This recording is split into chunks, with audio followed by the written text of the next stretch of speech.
6 months ago, I turned 40, and it was a moment where I really took stock of my life. It really hit me hard because I had always thought that at 40, I would be set on my path in life. I would be where I wanted to be. And when I really looked around, there were so many things that I had planned to do, things I had planned to change and had just been putting off and putting off. And I thought, this is it. This is the time when I need to start becoming the woman I need to become. And I really came head up with that question that all of us ask ourselves at one time or another. How do I make real change happen in my life? So I didn't have a lot of time or a lot of money, but I came up with some very small changes that I was able to implement, and they really made me feel like I had become a new person. I had felt fatigued, overwhelmed, distant in my faith, and just not generally happy. And I knew that there had to be another way to live. So today I want to share the few small, simple shifts that completely changed my energy, my peace, my relationship with God, and even my happiness. Yes, happiness can be cultivated. Here's the best part. These changes weren't complicated. I'm a mom of 8. I don't have extra time to waste. These were simple shifts, but they worked. And in a few minutes, I'm going to share some practical steps you can start right away. If you're already nodding along thinking, yes, I need a reset, create a free 7-day Christian reset challenge. It's designed to help you calm your body, reset your mind, and put God back at the center without adding more overwhelm. I'll drop the link below so you can check it out after the video. So the first category I'm going to talk about where I wanted to make changes was the physical category. This is what everybody thinks of when you talk about a transformation. And the biggest transformation was actually not in this category. I'm going to talk about that later. So for the physical changes I wanted to implement, I wanted to drop 30 pounds, have more energy, be in better shape, and sleep better. Now, as far as dropping 30 pounds, I just want to be honest about this. I knew that this wasn't going to happen. Like I said, I'm a mom of 8 kids, and for whatever reason, whenever I am breastfeeding, I just do not lose weight. My milk supply will go away, or maybe I will cut out foods, but the scale never budges an inch. But I wasn't going to stop there and just give up on changing myself physically. I decided to concentrate on my core and pelvic floor. I had been dealing with a lot of hip pain. Anytime I slept on my side at night, I would just wake up with aching hips. I also had a lot of lower back pain. And this was honestly one of the easiest changes. In just 10 minutes a day, I followed a free workout program on YouTube that I can link below. I made huge changes in how I felt. I haven't had lower back pain for quite a while now. I can sleep on my side, and that is absolutely wonderful. I've also had a lot of other good changes. You can Google the difficulties that you can have with a weak pelvic floor. I've definitely noticed positive results with that, and I'm going to continue with these exercises and work on being more consistent. I really wasn't as consistent with these as I should have been. I think keeping up with these and then adding on maybe some more strenuous exercises is really going to help me drop that weight when it gets time to wean my baby. The next thing I did for my body was I prioritized protein.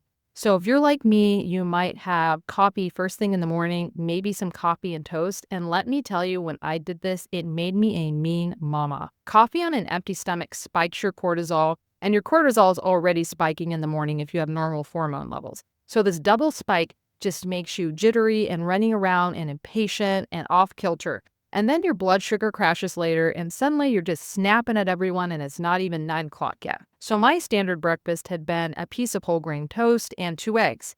But I found out that we should be shooting for at least 30 grams of protein in the morning. I realized that eggs actually only have 5 to 6 grams of protein apiece, so that's not a lot of protein. I started adding in some more complete proteins like sausage or yogurt, and doing this really helped me keep my energy consistent throughout the morning. Another thing I started doing was drinking my coffee about an hour and a half after I first woke up. The way coffee works is it blocks these receptors in your brain to something called adenosines. I don't know if I'm saying that right. These little chemicals called adenosines start making you more and more tired when they attach to your brain. So caffeine blocks the reception of these. And you have the highest amount of these first thing in the morning, and then they slowly wear off until they're mostly gone when you have this peak spike of cortisol about an hour to an hour and a half after you wake up. So when you drink your coffee after all of these adenosines have worn off, then you are just going to get pure energy and you're not going to get that slump afterwards. This really did work, and I noticed a huge difference, and I drink less coffee when I drink it an hour and a half after I wake up versus first thing in the morning.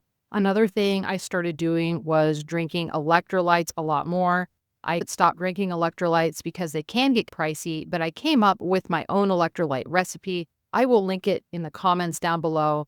And this really made it possible for me to keep drinking the electrolytes throughout the day and stay properly hydrated. I noticed that my skin looked less wrinkly. I had more energy throughout the day and less hunger. So electrolytes was a biggie for me. The last thing I did in the category for my physical health was I went on what I would call a light diet. And by light, I mean sunlight. Something really cool that I learned was that every single organ in your body is affected by light. Even if the light can't touch it, your eyes are receiving stimuli that are giving messages to these organs in your body. I just think it's so cool that God said, I am the light of the world. And physical light affects our whole body, just like God fills up our whole soul. It's just such a beautiful and inspiring analogy that God uses there. For my light diet, what I tried to do was I would try to get outside first thing in the morning and get at least 5 minutes of sunlight in my eyes.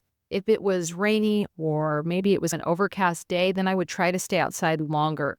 And the way I did this was I would schedule an outside chore, like I would go and pick up the yard or feed my animals, just something so that I felt like I wasn't just sitting there and wasting time. My mornings are very precious. I try to get the most done in the mornings.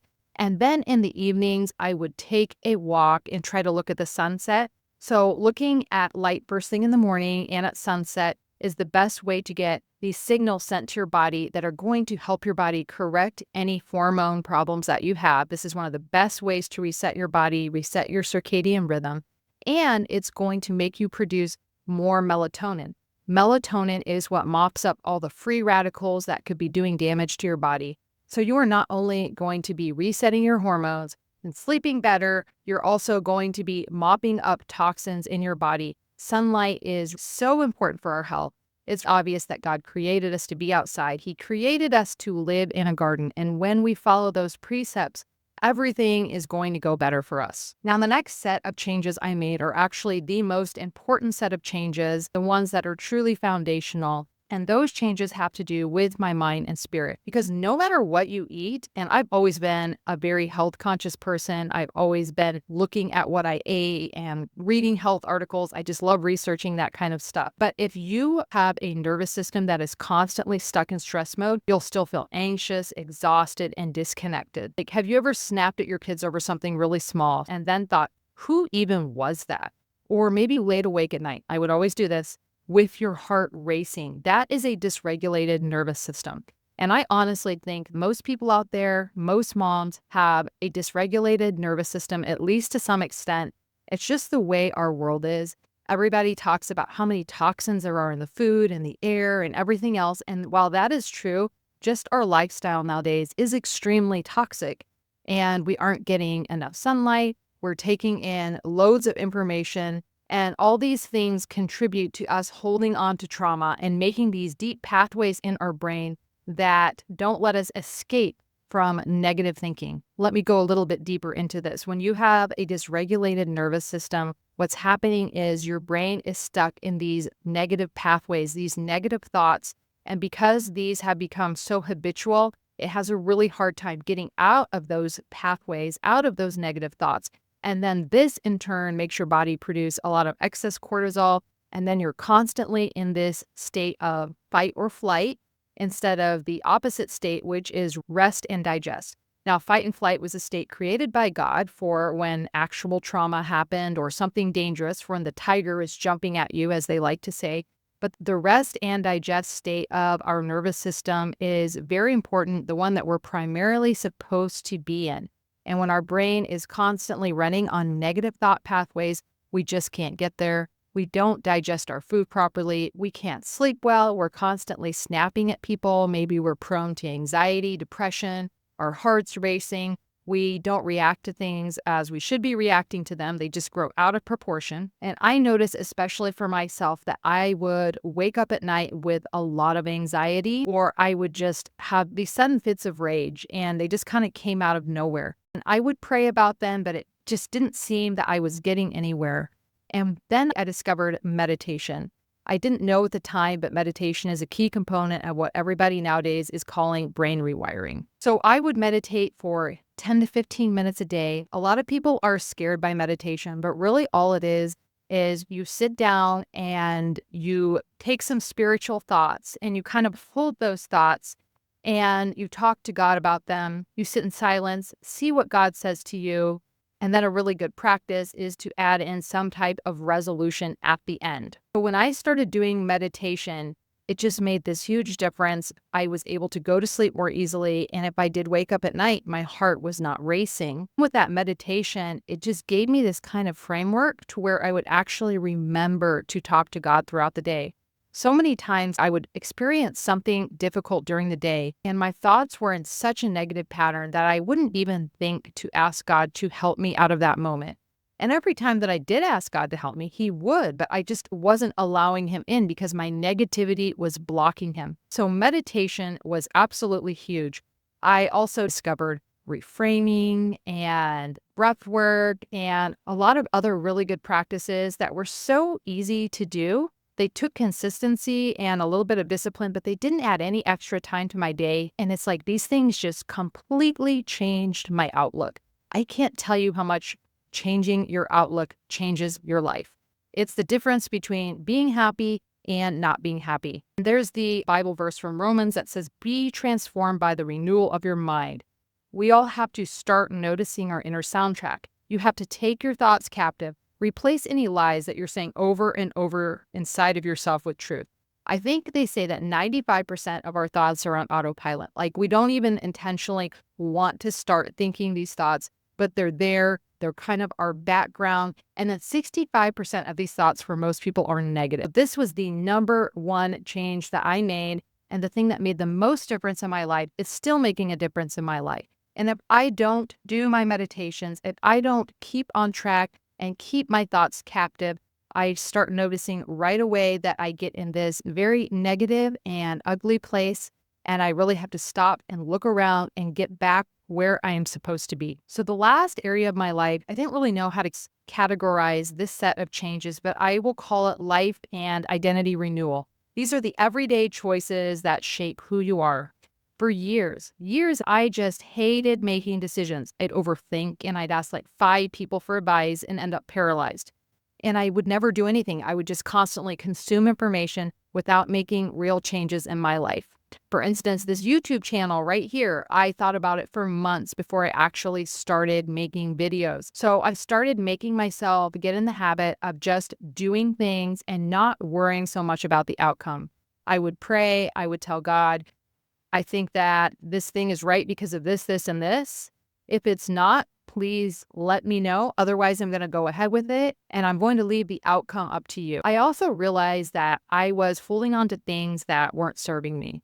When you get to be 40 years old, I know those of you who are 50 and 60 are probably laughing at this, but when you get to be 40 years old, you realize how short life is and how you just need to get rid of the things that do not matter. So one of the things I got rid of was listening to the news. I absolutely do not listen to the news anymore. Maybe some of you think that's a bit radical, but honestly, it has brought so much peace to my life. And if something happens that I really need to know, somebody will tell me, somebody will text me about it. But I do not actively seek out the news. I do not want that negativity in my life. I do not need that worry in my life. I also cut out a few things that I think I thought I had to do to fit the image I wanted of myself, but that weren't really important. For instance, I got rid of my milk goats. I loved my goats, but they were taking up a lot of time and making my mornings very stressful. And I realized that I could get raw milk from somewhere else and we would be just fine. Maybe we will get goats again. That would be nice, but it was something that took up a lot of time and I didn't need to do it. I also became a lot more careful about what I consumed entertainment-wise. I've always liked to read, but I had gotten out of the habit because I had been scrolling so often, so I started reading again. But I wanted to make sure when I read, or even when I did listen to a podcast or watch a video, that it was something that was truly going to help me.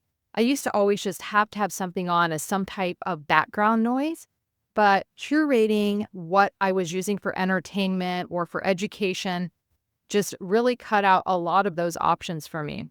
I started doing a lot more spiritual reading, self-help books, inspiring biographies, and doing this really just filled up my mind with these thoughts during the day that before I didn't have room for it. There's something about reading that the information just slowly soaks into your mind and it stays there. And I feel like when I read a book, I retain that information so much better than when I listen to a podcast or when I read some type of blip on social media. Another thing I did, and this is something I'm still working on, but when I am faithful to it, it really helps. I set boundaries with my phone. So no phone for the first 2 and the last 2 hours of the day. I did this to help with my light diet. I think a lot of you know that blue light is really disruptive to your circadian rhythm. But I also did this to model good phone habits to my teenagers and just to teach myself some self-control and to learn to work without thinking about my phone all the time. I hate to say it, but so many times if I had my phone the whole day, I'd put it away for a minute and then I'd start doing something and I'd be thinking, what is going on my phone? Who is texting me? Who is going to call me? I talked about taking my thoughts captive. When I noticed in my thoughts that I was often thinking about what my phone was going to be doing, that really woke me up. And I thought I should be thinking about God. I should be talking to God.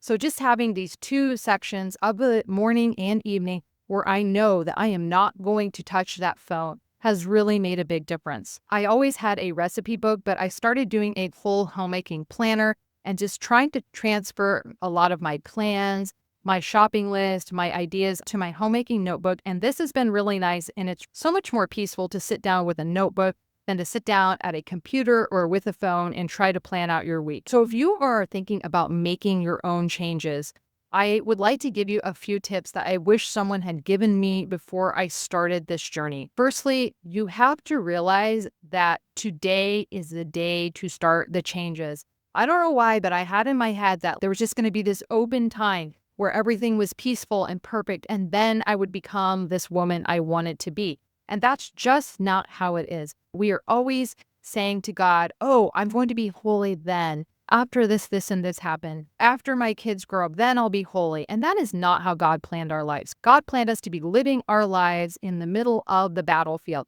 So you have to realize that you need to take action now. You need to take action today. You are the only one who can do it. And the great thing is, it doesn't take huge steps. It's just little things, and it's just actually doing them. And when you decide to take these steps, don't do them all at once. I did not do all of these things at once. I focused on a few things at a time, and I am just so shocked at how these small things made such a difference in my life. These things that took only a few minutes a day. I don't know why, but I thought that it was just going to be this Herculean effort to get myself into better shape. And yes, I still want to lose weight and I still want to do more exercises, but just those 10 minutes made such a huge difference in my life. After you decide to make these changes, audit your life honestly. Go through categories and say, what is not working? Speak it out loud. It's so freeing to say something like, I am unhappy because I have a bad relationship with my mother. I don't have a bad relationship with my mother, but I'm just giving you an example. Something like that. Tell yourself these things and write them down and figure out how you want to fix them. And then the third step is rewrite your identity. This goes along with the brain rewiring I was talking about. Instead of saying, I'm bad at this, say, I am the woman who shows up for her health, her faith, her family. Constantly tell yourself that you are that person. Don't put yourself down. I don't know how to say this, but it actually matters. I used to think that if you just worked hard and prayed enough, you were going to be fine. But so much of what you do has to do with the conversation that you are having with yourself in your head. Because you can either be telling yourself true things or you can be telling yourself lies. Make sure that you are telling yourself the truth, things that God wants you to be saying. And then, of course, my last tip is pray constantly. Without God's grace, none of this lasts. He wants you to be a peaceful person. He wants you to be a good wife, a good woman, a good mother. All of these things are possible. We know that God will always, always give us the means to do what He wants us to do what is good. So if you're ready to take the first step, join me in the free 7-day Christian Reset Challenge. In just a week, you'll begin calming your nervous system, building new habits, and drawing closer to God, even if nothing around you has changed. You don't have to stay stuck. You don't have to keep drowning in survival mode or depression. With God's grace and a little intentionality, you can reclaim your peace, your joy, and your identity, even right in the middle of motherhood. The link is below. I can't wait to see you inside.